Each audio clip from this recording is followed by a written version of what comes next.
తాజా 30 ఉదయభాన్ అంటే తెలుగు బుల్లితెర ప్రేక్షకులకు ఎంత ఇష్టమో ప్రత్యేకంగా చెప్పక్కర్లేదు.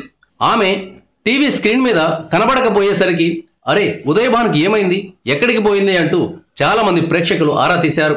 ఆమెకు కవల పిల్లలు పుట్టిన సంగతి తెలిసిందే. ఈ కారణంగా సుమారు 3 ఏళ్ల పాటు తన ప్రొఫెషన్కు దూరంగా ఉంది.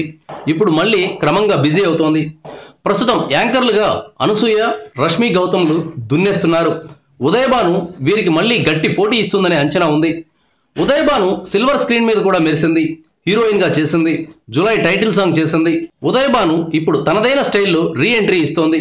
నక్షత్రం మూవీ ఆడియో ఫంక్షన్ కు ఉదయభాను హోస్ట్ గా వ్యవహరించగా స్టేజ్ పై ఆమె చూపించిన టాలెంట్ కు అందరూ ముగ్ధులైపోయారు. ఆమె లాంటి సీనియర్ యాంకర్ స్టేజ్ పైన ఉంటే ప్రోగ్రామ్ కు ఎంత ప్లస్ పాయింట్ అవుతుందో తెలిసి వచ్చింది. ముఖ్యంగా నిర్మాత శ్రీనివాసులు స్పీచ్ ఎక్కువసేపు కొనసాగుతుండడంతో ఆడిటోరియం నుంచి అరుపులు వినిపించడం మొదలైంది. దీంతో ఆయన మాటలను ఉదయభాను సున్నితంగా కట్ చేసింది.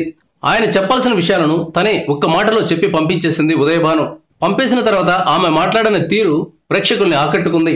నా ఉద్యోగానికి మీరు పోటీ వస్తున్నారా అని అడిగిన ప్రశ్న ఆడియన్స్ ను ఆకట్టుకుంది. ఈ మధ్యకాలంలో ఇలాగే ఓ ఫంక్షన్లో ఓ దర్శకుడు అరగంటకు పైగా స్పీచ్ ఇచ్చి జనాలను బెదరగొట్టారు. అలాంటి పరిస్థితి నక్షత్రం ఫంక్షన్లో రాకుండా ఉదయభాను చాకచక్యాన్ని ప్రదర్శించింది. Thank you viewers. ఈ వీడియో మీకు నచ్చితే లైక్ బటన్ టచ్ చేయండి. తాజా 30 ఛానల్కు సబ్స్క్రైబ్ చేయండి. మీ మిత్రులకు షేర్ చేయండి.